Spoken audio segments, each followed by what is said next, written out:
नमस्कार, आप देख रहे हैं द हिंद 24 न्यूज और मैं हूं आपके साथ साक्षी निर्वाण। आइए नजर डालते हैं आज की कुछ खास खबरों पर। जिला पंचायत अध्यक्ष सुखविंदर कौर निरंतर बाढ़ प्रभावित क्षेत्रों का भ्रमण कर रही है और बाढ़ के कारण हुए नुकसान का जायजा ले रही है। भ्रमण के दौरान उन्हें कई प्रकार की असुविधाएं देखने को मिली, जिसे लेकर उन्होंने सरकार की व्यवस्था पर कई प्रकार के सवाल उठाए। उन्होंने पत्रकार वार्ता के माध्यम से कहा कि बाढ़ के कारण जितने भी पुल टूटे हैं, वह सभी बाढ़ में बहकर आए पेड़ों के फंसने के कारण टूटे हैं। यदि इन पेड़ों को समय पर निकाल दिया जाता तो पुलों को इतनी क्षति नहीं पहुंचती। साथ ही उन्होंने कहा कि बाढ़ के कारण करोड़ों का नुकसान हुआ है। सरकार को इस ओर ध्यान देने की जरूरत है ताकि एक बार फिर से जनजीवन पटरी पर लौट सके। वहीं उन्होंने कहा कि जिला पंचायत स्तर पर अध्यक्ष व उपाध्यक्ष दोनों मिलकर एक नई दिशा देने में जुटे हैं। देखा है, आपने देखा ये तो करोड़ों का एक मांग करते हैं। तो ये तो एक 2-4 करोड़ 10 करोड़ की भी नहीं है, तो ये तो कई सौ करोड़ की अगर है। अगर ऊपर से चला जाए, सौंगड़ी से ऊपर से चला जाए तो कई सौ करोड़ का प्रोजेक्ट बन के तैयार होगा, तब इस पर काम होगा, तब लोग बच पाएंगे। और दूसरी जो बात, अगर नुकसान जो है, जो अवैध खनन हो रहा है उत्तराखंड में, सबसे बड़े जो मेरा अवैध खनन है इसमें सबसे बड़ा। अगर जाखन नदी की बात करते हैं, 30 फुट गहरी नदी हो चुकी है, दोबारा फिर अक्टूबर में उसका खनन शुरू हो जाएगा उसका। उसे सरकार क्यों रोकती इस खनन को?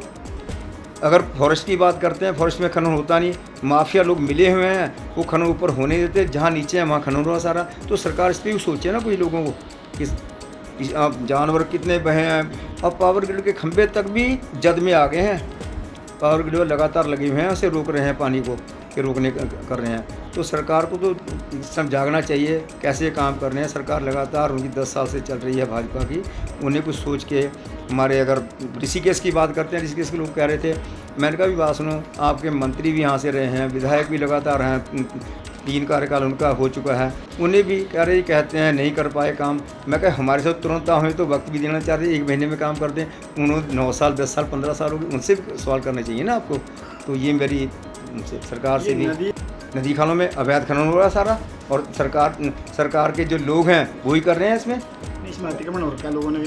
जो अतिक्रमण तो ठीक हुआ है, अतिक्रमण के हम तो कह रहे हैं, अतिक्रमण के मैं खिलाफ हूँ वैसे, पर जो लोग लगातार बसे हैं किसकी वजह से बसे हैं? कहीं ना कहीं सरकार के प्रतिनिधि हम भी उसमें हो सकते हैं कि हम भी उसके जिम्मेदार हों उसके। तो सरकार ने कहीं ना कहीं उस जो जनप्रतिनिधि हैं उन्हें भी नहीं इस तरीके करना चाहिए, अतिक्रमण को रोकना है हमने।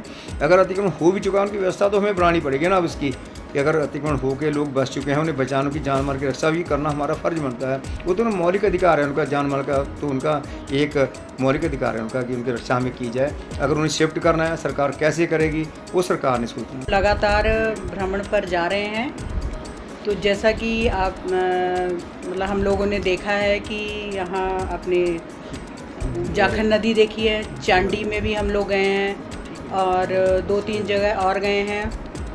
तो 3 दिन से हम लगातार यही मतलब भ्रमण कर रहे हैं। तो यहाँ जाखन में हमने देखा है कि जो मतलब कि पुल टूटा है, जैसे पुल में जो नुकसान हुआ है, तो जो मतलब पेड़ कट के जो मतलब टूट के आए हैं ऊपर से, तो वो आके सारे मतलब कि फंस गए थे। तो वहाँ पर कोई इंतज़ाम नहीं था। तो जो क्षेत्रवासी थे उन्होंने सबने मिल कर के वहाँ पर ये अपनी जो इस क्रेन का बंदोबस्त किया और इससे सारे वो पेड़ वगैरह जो निकाले हैं, और तभी वो पानी का बहाव जो है चल पाया है। तो उससे थोड़ा सा मतलब कि चलने सड़क को मतलब कि निकलने की सुविधा हो पाई है। देखिए, जो जाखड़ में मतलब सब लोग थे तो उनकी व्यवस्था की गई है सारी, रहने की और खाने पीने की। तो जो हमारी डोईवाला की एसडीएम साहब हैं, तो उन्होंने भी काफ़ी मतलब कि योगदान दिया है। जब मतलब सुबह 6 बजे हम लोग और मैं और सिंह साहब जी पहुँचे हैं हम लोग, तो वो हमसे पहले पहुँच गई थी।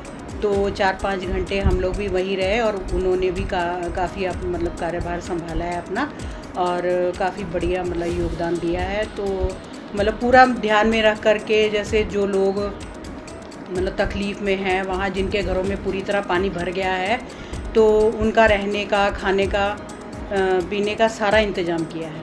तो जो पछुआ दून है, परवा दून, तो जैसे हम लोग जा रहे हैं पछुआ दून में, हमारे उपाध्यक्ष जी हैं, बहुत ही होनहार हैं, तो उन्होंने पछुआ दून को संभाला हुआ है। बाकी अधिकारी हैं जो, तो वो भी सारे लगे हुए हैं, हर किसी ने अपना कार्यभार बहुत बढ़िया संभाला हुआ है। सरकार से मिल रही है मदद जो मिलनी चाहिए? हाँ जी, हाँ जी, सिंचाई विभाग भी हमारे संपर्क में है, PWD भी और बिजली विभाग भी, इन सब से संपर्क में हम लोग बने हुए हैं और जो जो सुविधाएं उपलब्ध करानी है वो सारी सुविधाएं उपलब्ध कराई जा रही हैं। देखते रहिए द हिंद 24 न्यूज।